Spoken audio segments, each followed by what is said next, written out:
का आदमी था। वो एक रेलवे स्टेशन पर काम किया करता था। सब कुछ सही चल रहा था। फिर एक दिन उसे काम से लौटने में देर हो जाती है। बाहर बारिश होने की वजह से उसे कोई रिक्शा वाला भी दिखाई नहीं मिलता। अरे ये क्या, आज तो कोई रिक्शा वाला भी नहीं है। अब क्या करूं? हाँ, एक काम करता हूँ, पटरी के किनारे किनारे चलता हूँ। फिर गोपी छाता लेकर पटरी पर चलने लगता है। वहाँ उसके अलावा कोई भी नहीं होता। वहाँ बहुत अंधेरा होता है।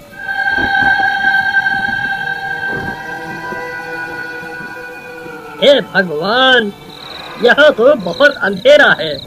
कहीं मैंने इस रास्ते से आकर कोई गलती तो नहीं कर दी?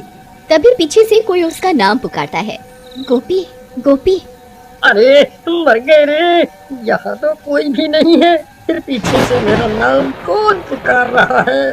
क्या करूं? फिर गोपी पीछे मुड़कर देखता है तो वहाँ कोई भी नहीं होता।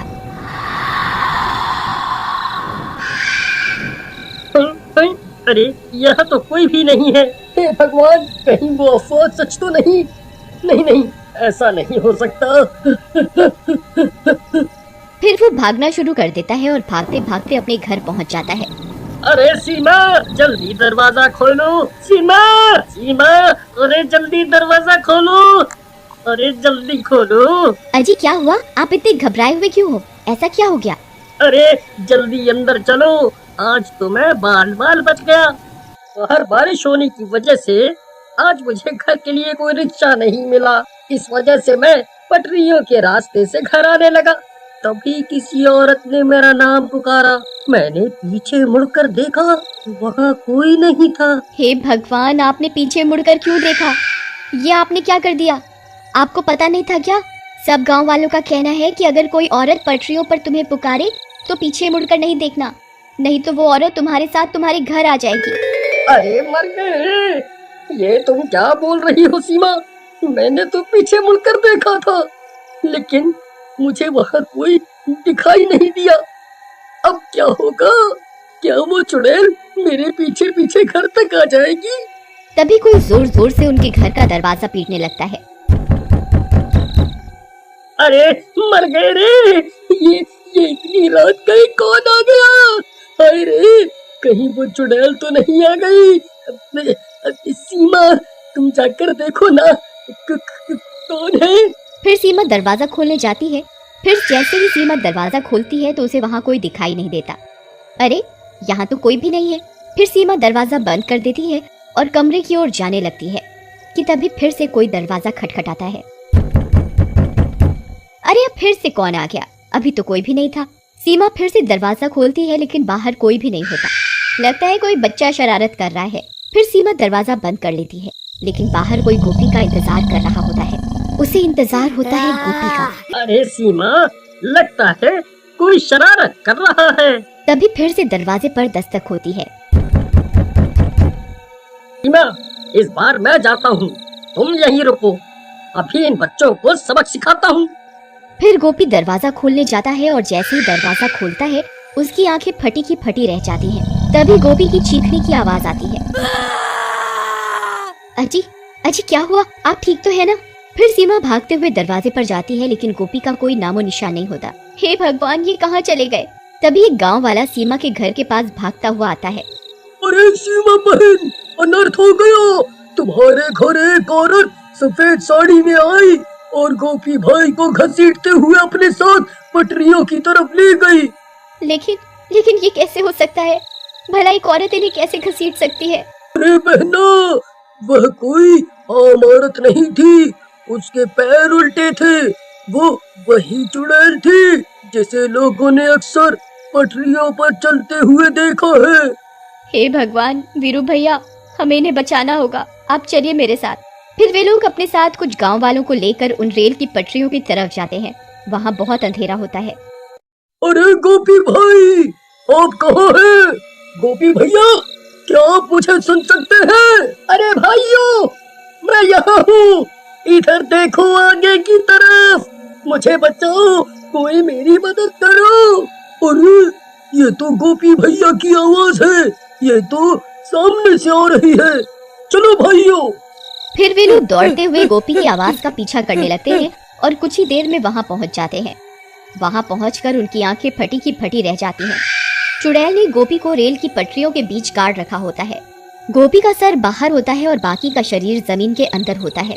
अरे गोपी भाई, ये आपको किसने जमीन के अंदर गाड़ दिया? अरे भाई मेरी मदद करो, उस चुड़ैल ने मेरी ये हालत कर दी है। वो यहीं आसपास ही है, जल्दी से मुझे बाहर निकालो। कहीं कोई ट्रेन आ गई तो मैं नहीं बचूंगा। फिर कुछ गांव वाले गोपी का सर पकड़कर उसे बाहर खींचने की कोशिश करने लगते हैं।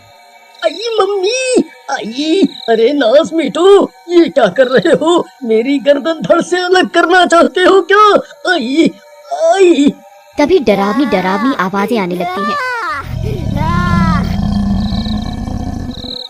अरे भाइयों, जल्दी मुझे यहाँ से निकालो।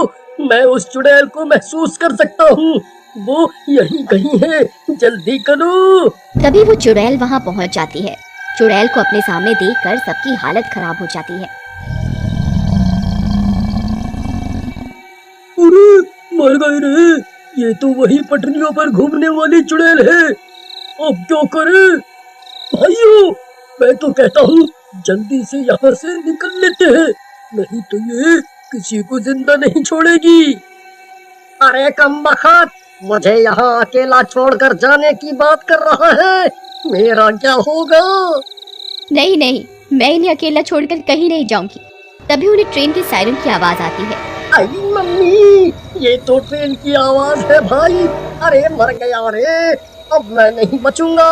अरे अरे गाँव वालों, जल्दी मुझे यहाँ से निकालो। फिर जैसे ही गांव वाले गोपी को फिर से निकालने की कोशिश करते हैं, चुड़ैल गुर्राने लगती है। अरे भागो रे, ये चुड़ैल अब हमें नहीं छोड़ेगी, भागो। फिर वे सब गांव वाले पटरी से दूर भाग जाते हैं। ट्रेन की आवाज भी अब तेज हो जाती है। सीमा दूर से आती हुई ट्रेन को देख लेती है। अब तुझे कोई नहीं बचा सकता। मैं तुझे मारकर तेरी आत्मा पर कब्जा करके और ताकतवर बन जाऊंगी। अब कोई फायदा नहीं है सीमा, ट्रेन बहुत नजदीक आ गई है, अब मैं नहीं बचूंगा। तुम यहाँ से चली जाओ, चली जाओ। नहीं नहीं जी, मैं आपको छोड़कर कहीं नहीं जाऊंगी। अगर मरना ही है तो साथ में मरेंगे। फिर इतना बोलकर सीमा गोपी के आगे लेट जाती है। नहीं सीमा, ये तुम क्या कर रही हो? देखो देखो, ट्रेन आ रही है, तुम यहाँ से हट जाओ। ए बेवकूफ औरत, ये तो क्या कर रही है? क्यों अपनी जान देना चाहती है? तू मेरा शिकार नहीं है। सिर्फ तेरे पति ने मेरी आवाज सुनी थी और मुझे पलट कर देखा था। सिर्फ ये मेरा शिकार है। तू इसकी वजह से अपनी जान क्यों दे रही है? चुड़ैल जी, ये मेरे पति हैं, मैं इनके बिना नहीं जीना चाहती। तभी वो ट्रेन और भी नजदीक आ जाती है। लेकिन सीमा का प्यार देखकर चुड़ैल का मन बदल जाता है। उसे भी अपना गृहस्थ जीवन की याद आ जाती है। अरे भाइयों, वो देखो ट्रेन आ गई, अब ये लोगों को कोई नहीं बचा सकता। तभी वो चुड़ैल अपना हाथ उठाती है और अपनी शक्तियों से ट्रेन को रोकती है। अरे बाबा, सीमा, ट्रेन रुक गई, हम तो बच गए। तुम दोनों जा सकते हो, मैं तुम्हारी जान नहीं ले सकती।